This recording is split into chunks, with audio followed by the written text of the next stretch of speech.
Belçika mutfağının dünyaya sunduğu son dönemlerin en çok tüketilen yiyeceklerinden waffle, geçmişe yolculuk edeceğimiz dostumuz olacak bugün. Önce etimolojik kökenine bakacak olursak, gaufre olarak adlandırılan bu yiyeceğin pişirici makinesi, ismini Latince gaufrum'dan gelen gaufre'den almıştır. Eski Fransızca'da ise bal peteği görünüşüne sahip anlamına gelen waffle veya waffle olarak adlandırılırdı. Modern Flemenkçe'de waffle, Fransızca'da gaufre ve Almanca'da waffel kelimelerinin hepsi waffle isminin oluşmasında pay sahibidir. Ancak Flemenkçe waffle söyleniş nedeniyle 18. yüzyılda modern Amerikan İngilizcesinde waffle olarak yerini bulmuştur. 1958 yılında Belçika'da düzenlenen Dünya Fuarı'nda Walter Clayman adında bir kişi taze meyveler, krema ve pudra şekeri hazırladığı waffle ile büyük sükse yapmıştı. Waffle, Amerikalılar tarafından genelde sadece üzerine şekerli şurup sürülerek tüketilen bir tatlı iken, yaptığı bu değişik sunumla o yıl Clayman fuarda yaklaşık 400.000 adet satış yapmıştı.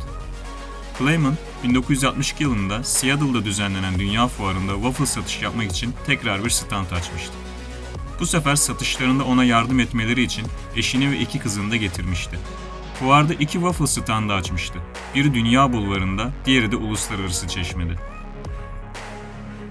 Fuarların en favori yiyeceği haline gelmişti waffle. Krema ve meyveler ile süslediği waffle'dan 500.000'in üzerinde satış yaparak rekor kırmıştı.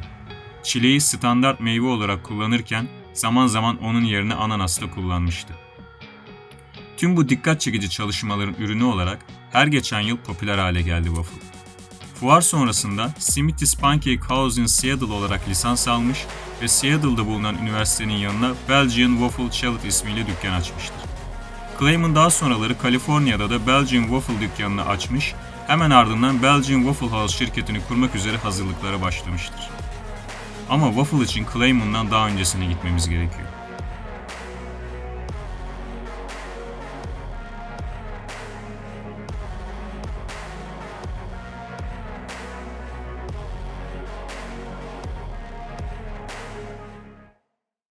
İkinci Dünya Savaşı'nın patlak vermesinin birkaç yıl öncesine gidiyoruz.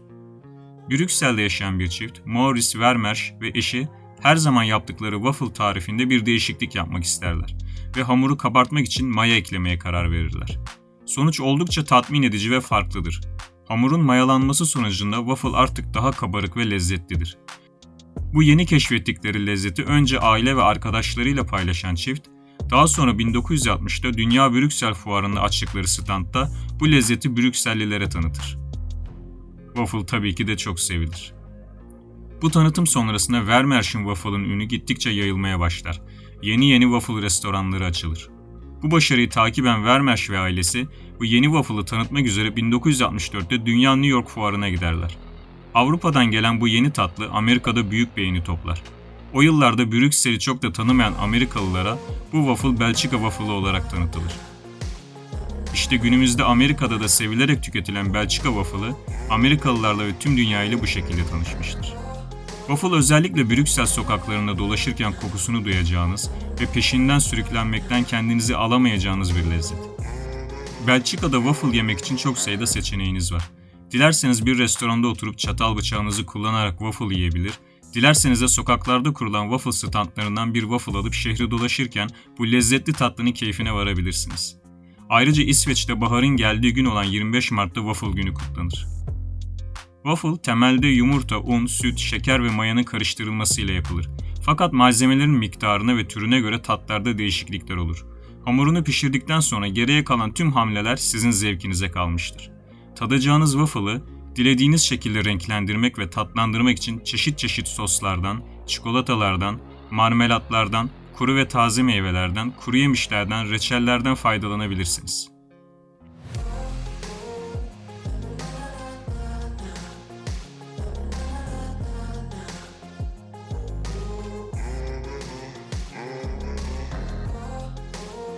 Waffle alırken en çok dikkat edilmesi gereken nokta ise waffle'ın taze pişmiş olup olmadığıdır.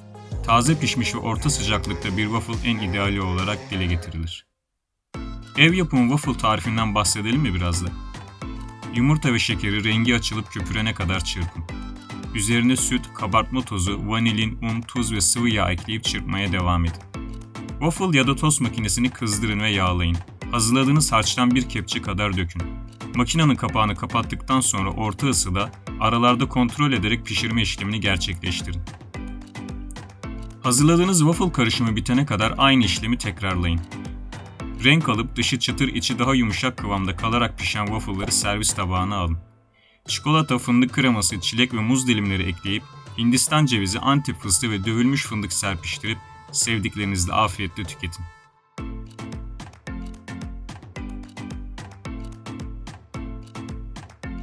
Tatlı deyince Avrupa ve Amerika'da belki de ilk akla gelen tatlı olan waffle, bugün geçmişe yolculukta eşlik ettiğimiz lezzet oldu.